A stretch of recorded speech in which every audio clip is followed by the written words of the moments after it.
So let's start with our first annuity problem. So in this problem, we're told that Lestrade gets $100. Let me draw that again. So in this problem, we're told that Lestrade earns $100 at the start of every 4-year period.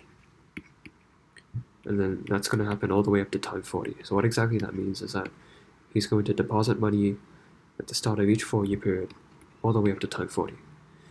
And then since the payments are going to happen at the start of each 4-year period, there are no payments at time 40. And then we're also told that he's going to earn interest, and this is going to accumulate to x at time 40.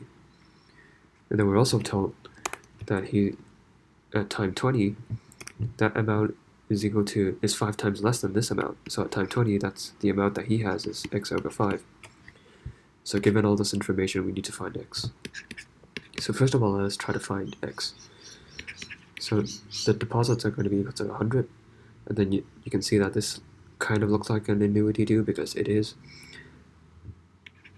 So the amount he has at time 40, so there's going to be 10 payments in total. It's going to look something like this, right? But the interest rate, we can't exactly use I, right? Because this is an annual effective interest rate. If I'm using this formula, I'm assuming a 4-year period to be 1 period. So instead, I'm going to define a new interest rate j, which is defined as 1 plus j is equal to 1 plus I to the power of 4. So essentially, we're kind of considering a 4-year period as 1 year.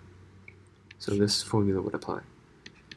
So we do the same thing for time 20, so it's just 100 s 5j.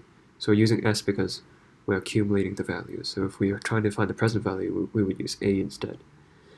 And then some people might ask, because for this case over here at time 20, there's going to be another payment at time 20.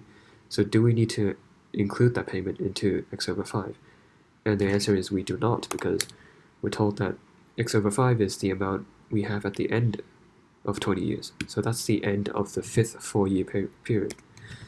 So that the next payment, the payment that happens at time 20, that payment is for the start of the next 4-year period.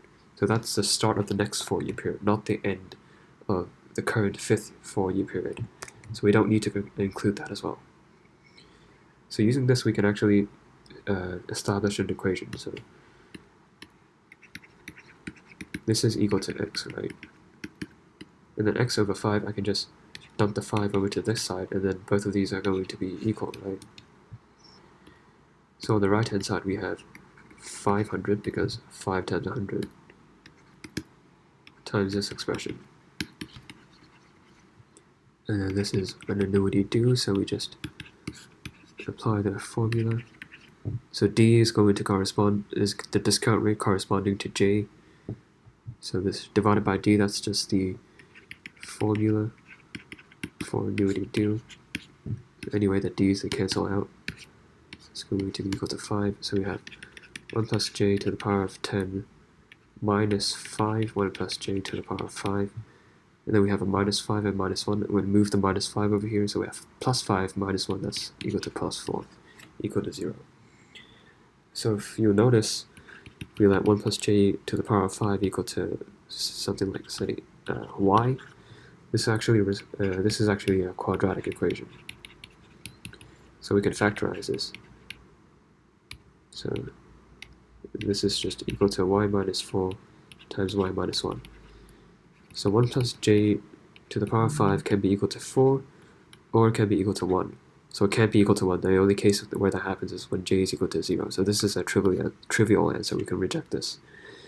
So this is the information that we need. We know that 1 plus j to the power of 4 to the power of 5 is equal to 4. So using this, now we can find x. Remember, x is what we're looking for in this problem.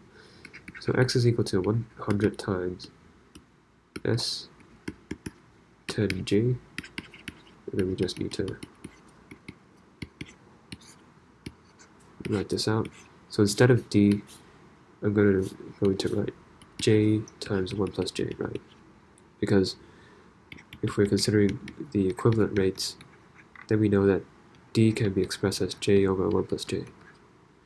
So you can derive this yourself if you're interested. I'm just going to use this result here. So now we have everything in terms of j. So once we have this result, we essentially know what j is. So all you have to do is just to plug in everything into your calculator, and then once you press all your buttons, you will see that the answer is actually equal to 6,194.71944. So this is the value of x.